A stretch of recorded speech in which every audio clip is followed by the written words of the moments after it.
এক ফাইল মূল্য মাত্র ৩,০০০। আসলে সেদিন শেষ। তার কারণ আজকে আমরা সেই গাছের সন্ধানে এসেছি যে হাটে হাটে বা বিভিন্ন হার্বাল ওষুধ তৈরি করে। এটাই মূলত সেই হার্বালের গোপন একটা গুণাগুণ সম্পর্কের জিনিস। এটা দিয়েই পাউডার তৈরি করে, আর এই পাউডারই বাজারে বিক্রি হয়। আর এই শিকড়টা মূলত কি গাছের, আজকে সেটাই জানাবো।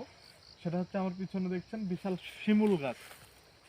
আর এই শিমুল গাছের যে বেচনটা, এই বেচনটা পড়েই এই রকম গাছ হয়। আর এই গাছের নিচেই কিন্তু এই শিকড়, এই অংশটা।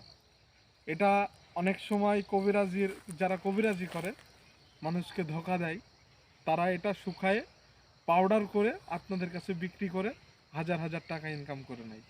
আসলে তাদের মুখোশ খুলে দিতেই আজকের ভিডিওটা। আর এটা কিন্তু আমাদের মেহেরপুর জেলায় কেউ দাম দেয় না, পড়ে থাকে, নষ্ট হয়। আর আমাদের মেহেরপুর জেলার বাইরে কিন্তু এটা বাণিজ্যিকভাবে চাষ করা হয়, এর কিন্তু অনেক মূল্য এবং অনেক দাম। তো ভিডিওটা আজকে পর্যন্তই। কে কোথা থেকে দেখছেন